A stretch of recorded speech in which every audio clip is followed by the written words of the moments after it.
Well, hello there. We finally got our next review of the Clone Wars up. Gone this weekend. Sorry about that. Hope you like the podcast format. For us. And if y'all don't know, I'll let y'all know now that Sam is now a new manager on the channel, so you should start seeing him more often. And his capacity, it won't be necessarily in the same capacity that I'm in, but he brings a whole new specialness to what we think is a channel for everyone. Yeah, thank you. And so we appreciate him coming on board. It's good to be here.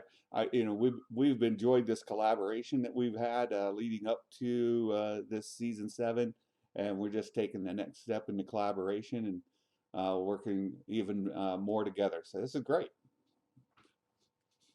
All right. So you want to recap it for us, or do you think we just jump right into what the coolest parts of the well, yeah, sure. We can recap a little bit. So the episode started with Anakin making a secret call to Padme, and had Rex given him cover, and I was curious why he took Rex's helmet in to the barracks, and Rex was standing outside without it, and it appears that that's just part of the cover for when he comes out. Well, here you go, like it's all fixed, right? That's when he came out and he tossed the helmet back to Rex. Yeah, it's all fixed now, like he was in there working on it, which didn't work at all. Obi-Wan knew exactly what he was doing in there.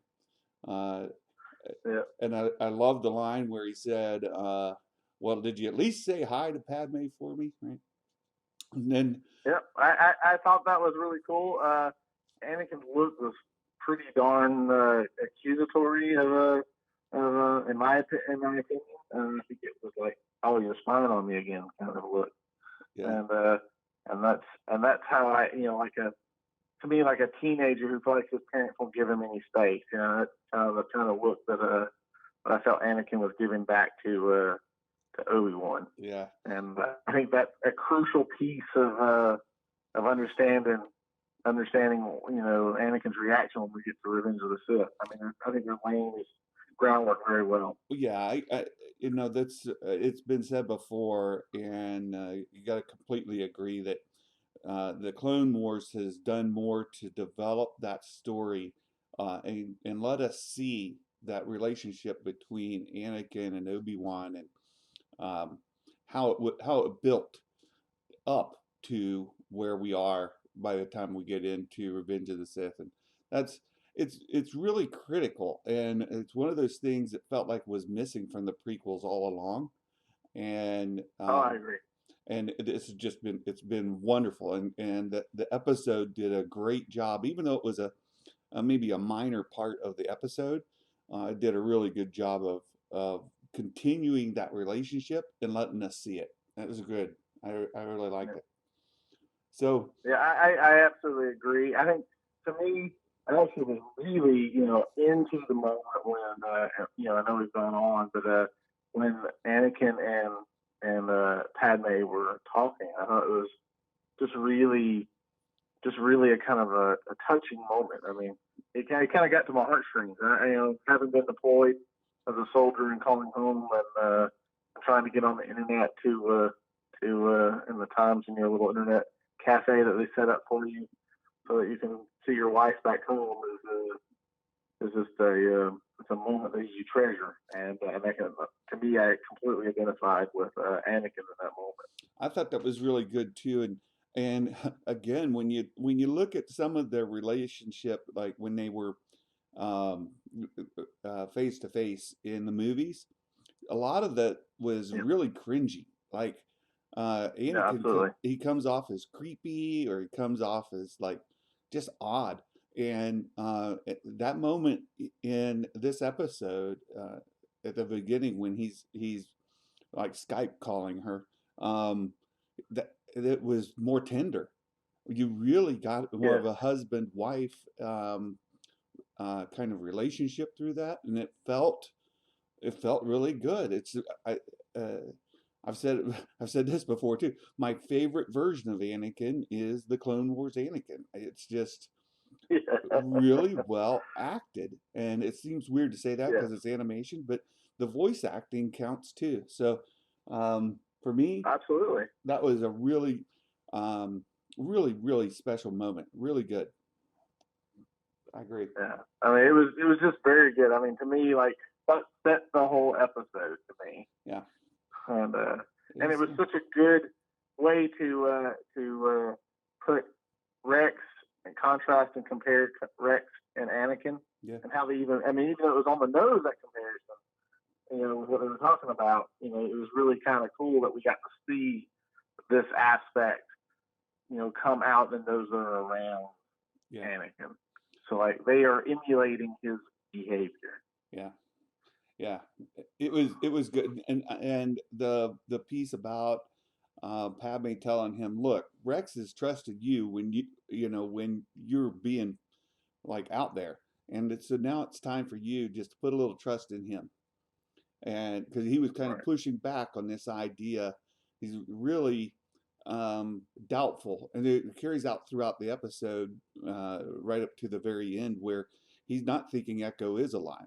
Anakin's trying to kind of placate Rex a little bit, like say, "Well, okay, but I don't think he's really alive." And all along, he kind of keeps going back to Rex, but even though he doesn't believe it, Echo's alive, Padme says, "You need to trust him. You need to show him, a little loyalty." It was again, that was a very special moment. I liked that call. It was good.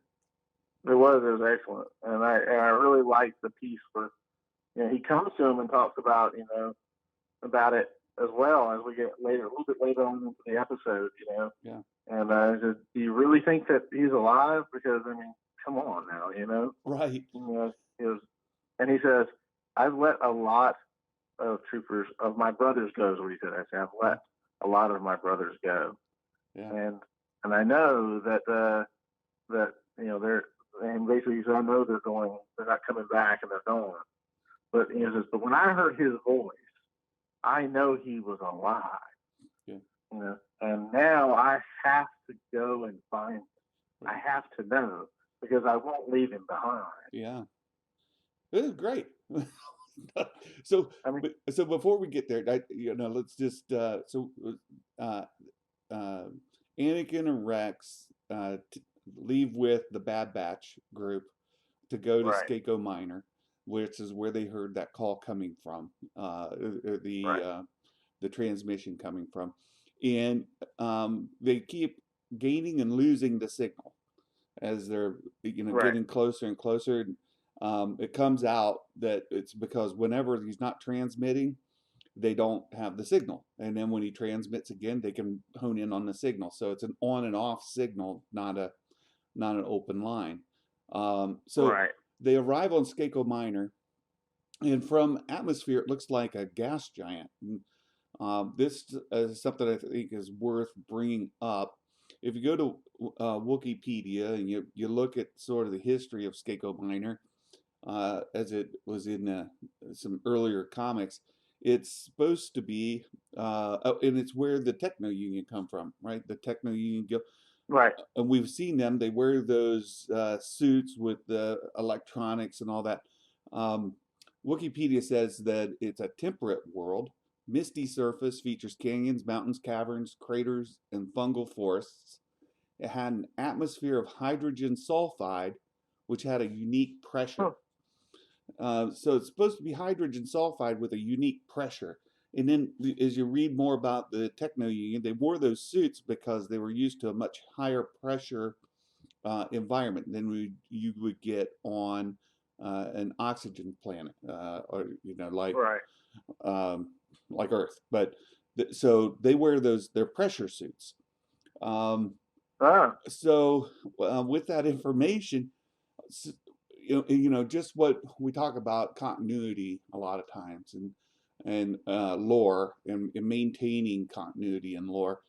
Um, it was brought up in some of the boards that I chat on, that this issues here, that it's a hydrogen sulfide planet, and how are they breathing?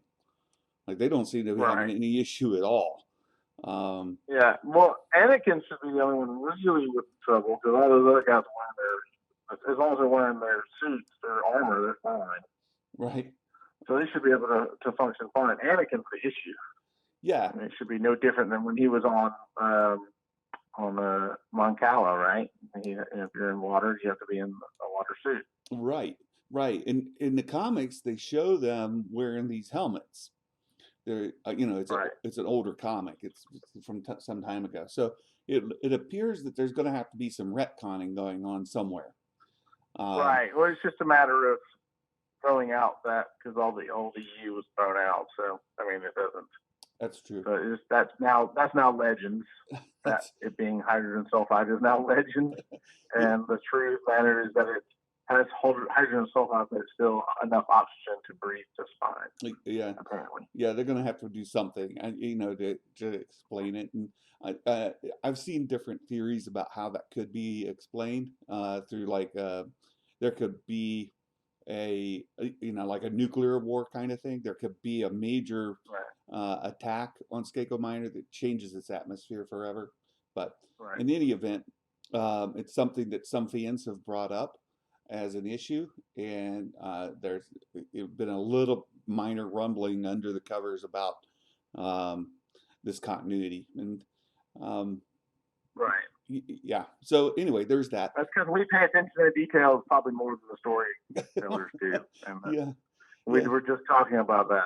Yeah, and I know that's something that you like to it's a focus of your channel as well with the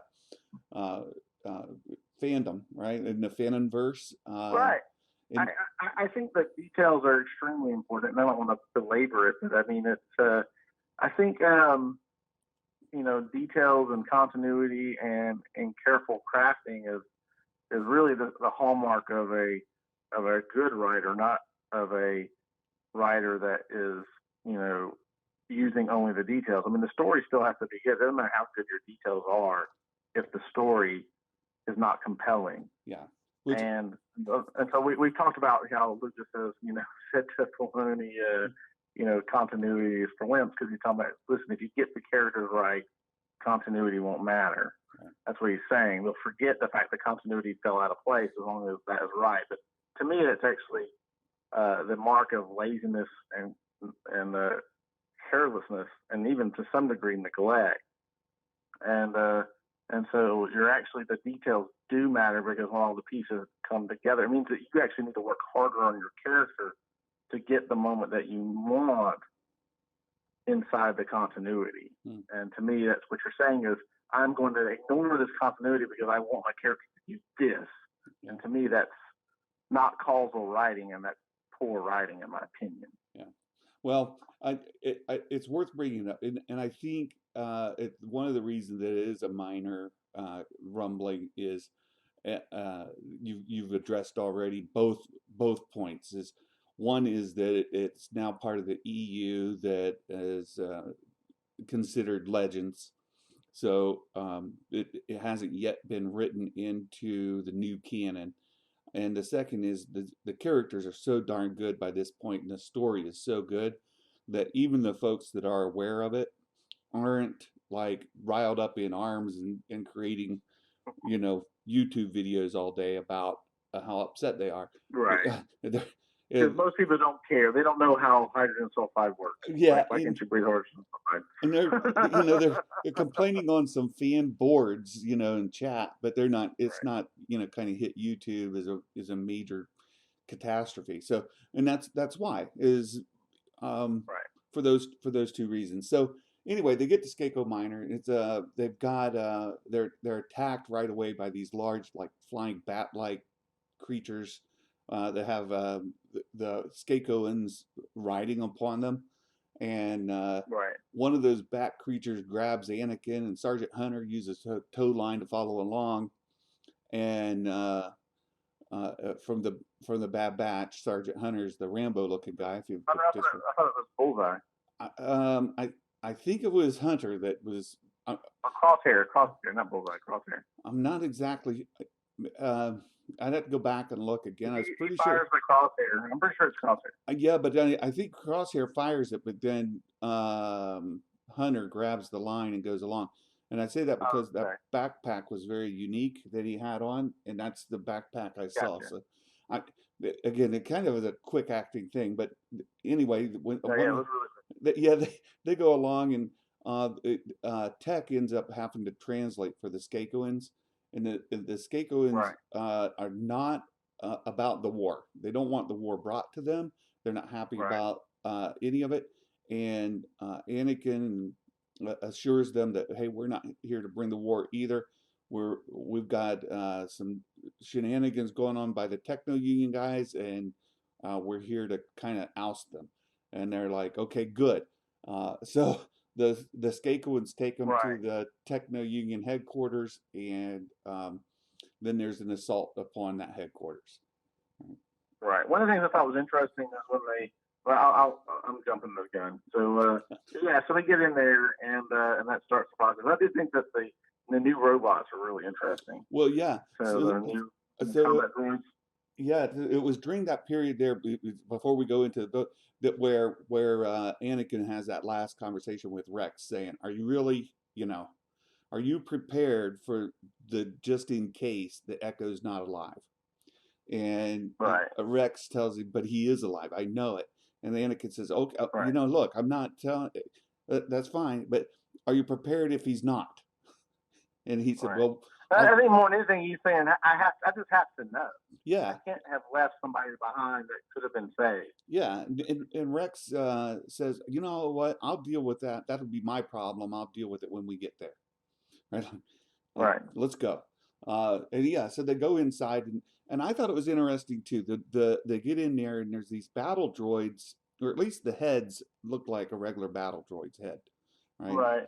But their bodies are So they very, have completely different bodies. yeah, really longer legs, and arms that kind of fold. Yeah. Yeah, they're just kind of like, I don't know, like very spindly, even more so than the original battle droids. I Yeah, don't know how to describe them. yeah. They're just like It was, a fold-up rack. yeah, exactly. Yeah, they fold. Yeah, that's a good. They fold up a lot more, and and they had a little different paint job on them, right? Yeah, Um, and I guess it's because they're working for the Techno Union, maybe. I suspect so. And it's a way for the Techno Union to come across with this neutrality, right? They're supposed to be Right, neutral, but we know they're not behind the scenes. right. But if you have battle droids on there, just open battle droids, then it'd be like, well, you're not neutral. You got battle droids here, right? Yeah, it's obvious. Yeah. So they had a But, kind of unique model of battle droid that was there, um, and it was right. interesting. Yeah. Oh yeah, but we forgot about the fact that Admiral Trench contacts there's a piece where Admiral Trench calls that actually did happen. So before this point, so Admiral Trench has contacted the Techno Union guy. I can't That's remember. right. Watt was it? Watt Tambor. Watt Yeah. Tambor. Yeah. And I thought it was why are they attacking here? We're declared a neutral system. Yeah. And I thought what made me go is remember what we're talking about. The banking clan was neutral. The Trade Federation was neutral, and then we had of course they took the banking clan on what was that Scipio? Yep. Scipio. Yep. And then we saw the battle of that whole occur in the end of 5 that all began on Cato Neomoidia, right? Yep. And so it seems to me like what we're actually, even though it's not in our face, what's occurring is these neutral players are actually being taken over by the Republic to maintain their control. And so this is the step. They weren't willing to give up their control, but they were willing to be neutral and make money off the war between both sides. Yeah. Yeah. And so they were, of course, supporting the war because they were going to be rich off of it. Right. And then Palpatine's using it to acquire their abilities and bring them under his control. Yeah, and their resources. Through the course of the war. Yeah. Right? Yeah. Yeah, it's a good point. And that Trench has been in contact with them. By the time that, well, again, I don't want to jump ahead too much. They're searching the facility. There's some humorous bits in there. We see that the one guy, he's kind of afraid of heights. The big strong guy. Oh yeah, Wrecker. Yeah, Wrecker. And They remind me of the Teenage Mutant Ninja Turtles. yeah, very much so. And it's kind of gotten some criticism from folks being too much like that. But again, it's the people complaining are kind of not making too big of a mess of it because Right. those are minor complaints, and it was No, enjoyable, absolutely. right? It's enjoyable to have No. things like that in there, little tweaks and little pieces of character make really matter, actually. Yeah, and I think it bears a point here, and we're kind of past the point, but it's still worth bringing up because we're talking about it. There was a scene from the early cuts the unfinished episodes that was cut Right. out, and it came up in some discussions this week where there was a like a pinup girl version of Padme on one of the ships, Right. and She's our lucky lady. yeah, and that got Senator. cut out and in this episode. And um, again, that's a bit of a callback to World War II, where they would put these pinup girls on the bomber planes, right? So it was very common in World War II to kind of put those up there, and it was a bit of a throwback Right. to a World War II reference. And I think an argument could be made on each side. On a side of removing it, saying, well, it's a little too on the nose, right? To U.S. Right. History, World War II history, putting pinup girls on uh, uh, an airship is a little too tied to actual history. And I think that's a fair Right. argument, right? It's one thing to have a call Right. back to like Teenage Ninja Mutant Turtles or Rambo or, you know, the A-Team. Right. But when you tie into, and but the other side, again, as far as playing both sides of the argument, is obviously George Lucas used a lot of World War II footage and Vietnam footage in the original trilogy in a lot of those Yeah, battles. designing them. Exactly. And some of the battle scenes almost play out exactly like some World War II footage plays out. So Right, and World War II movies. exactly. So I can see both sides of that argument. Right. It doesn't really. I mean, I think that I think that it's that it would have been good to do in the sense that you have the same thing that draws upon. We see what the OT draws upon inside the in the Clone Wars, so we would see this tie together thematically. Yeah. But that said, I still think that seeing what a soldier goes through when he's apart from those he loves is essential. Yeah. I think we're getting two good views of what soldiers go through with Rex and with Anakin. Yeah. And I think those little pieces overlaid with each other are intricately more, connected and important than a little piece of nose art and showing Anakin a little bit jealous. Right. And I don't mind it being taken out. It didn't give me any heartburn. And the heartburn I have seen, it's again been minor. So, I brought up now 3 different things that people have sort of complained about, but yet the overall fandom is still very positive, right? So, Right. the everything I've Even seen. though complaining about it are willing to accept it, they're like, yeah, I might have seen that. They took it out, but okay. Yeah, exactly. Nobody's getting real bad heartburn over it. It's just like, okay, I like it, I guess. Yeah. Well, it's just so nice to have such a great show, right? Right. The Clone Wars animated series is some of the best Star Wars that's out there, period.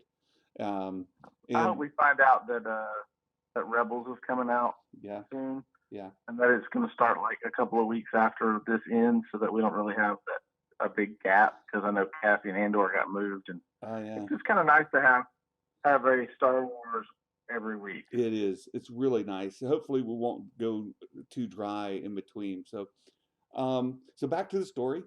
We're in the Techno Union facility, and they're searching for Echo, going door to door, and they run into these little batches of droids here and there.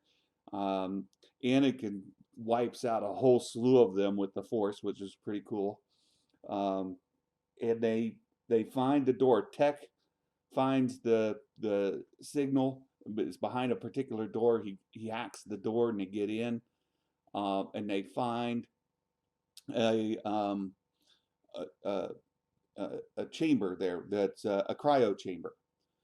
As a stasis, Right. they call it a stasis chamber. Chamber. Yeah, and they crack into the stasis chamber, um, and open it. Now, just prior to that, you see that the Techno Union is completely out of the facility. They're gone.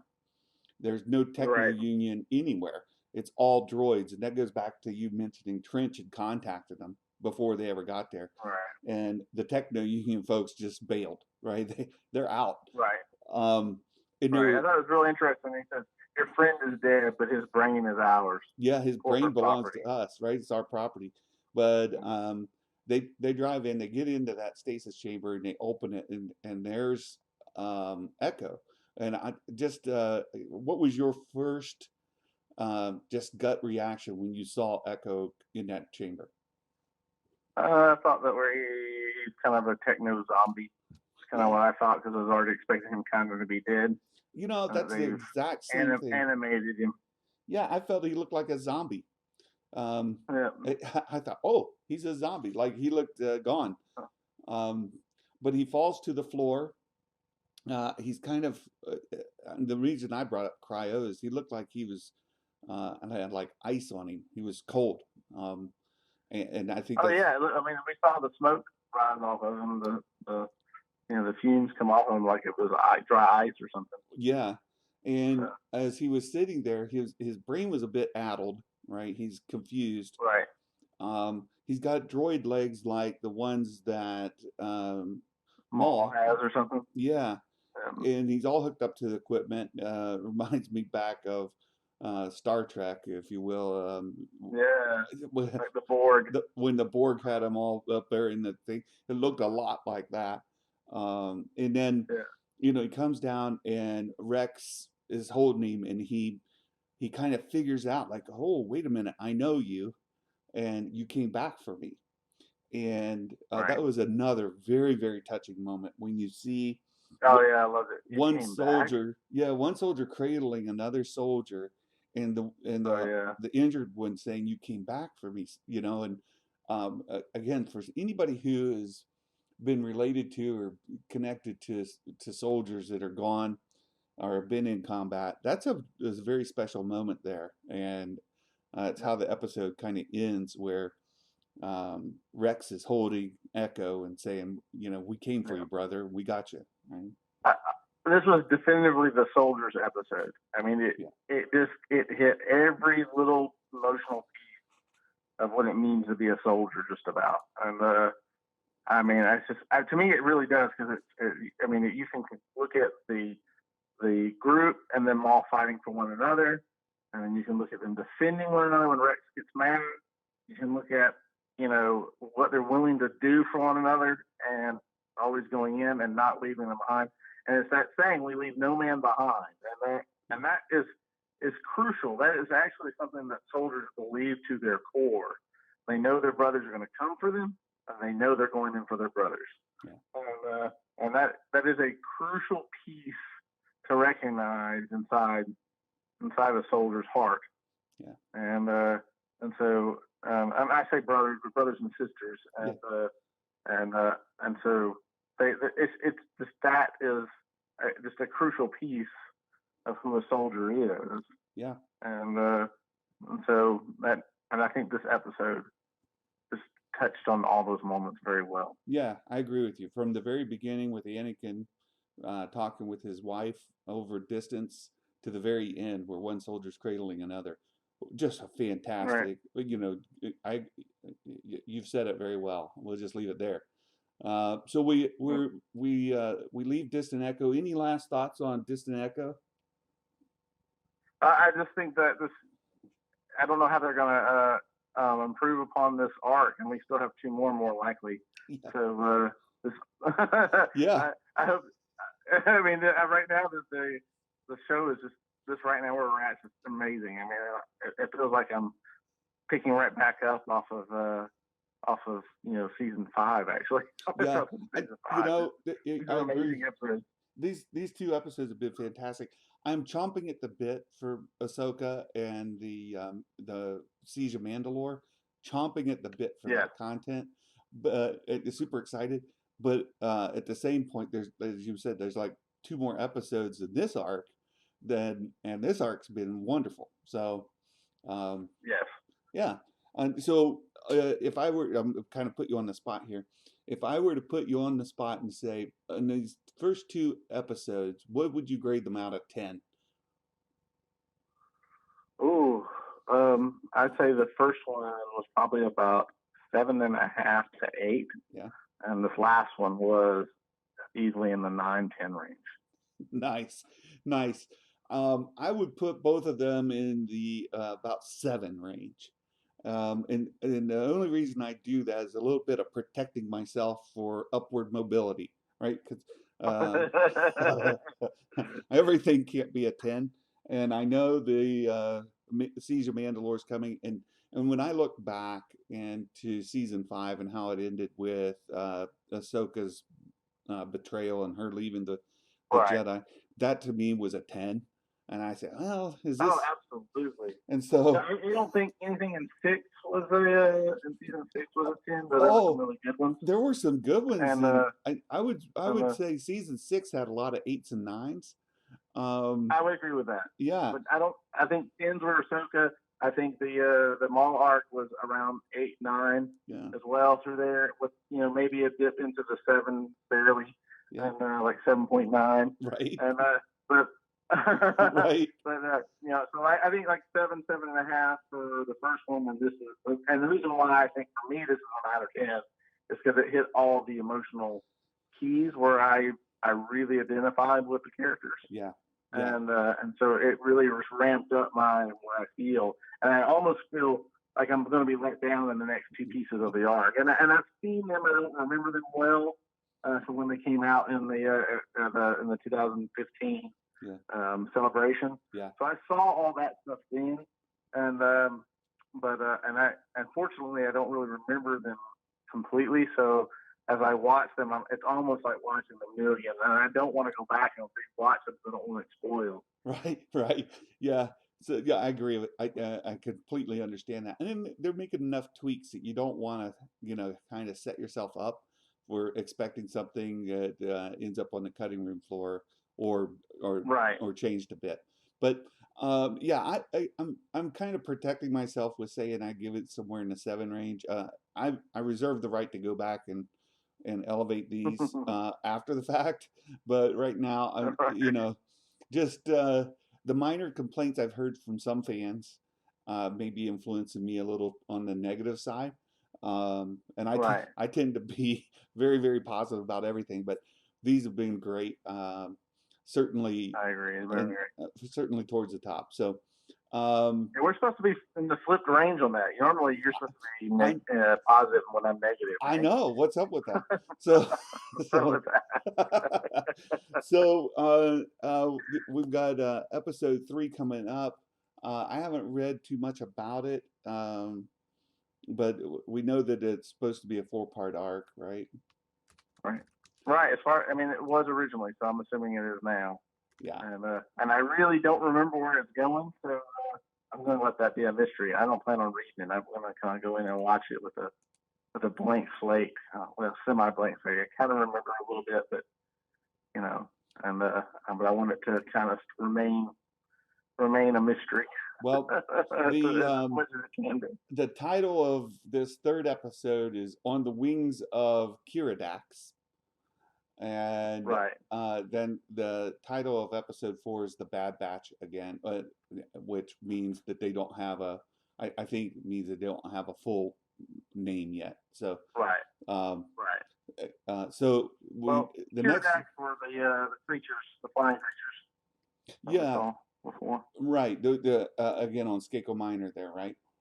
Right. Right. So we know we're going to stay there. Yeah. So that's exactly it. The Wings of the Kiridax kind of lets us know that we're still not done on Skako Minor. There's something yet to come, and we'll see what it is. I know nothing, so I'm just going to leave it there and wait till Friday morning and catch it. So that's all I'll have. I'll let you close this out, and all right, we'll pick it up afterward.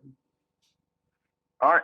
Thank you everybody for coming, and don't forget to like and subscribe, and go over and check out Star Wars Santa's channel. He takes it in a different direction, and sometimes if you're just bogged down with negativity, go over and hear a ho ho ho with him, and just feel better about your Star Wars. If you get bogged down here, I'm sorry, but we brought him to bring some more positivity. Talk to y'all later. May the force be with you. Hope you enjoyed that. Don't forget to like and subscribe. And we'll see you on Friday or Saturday when we do the review of the next episode.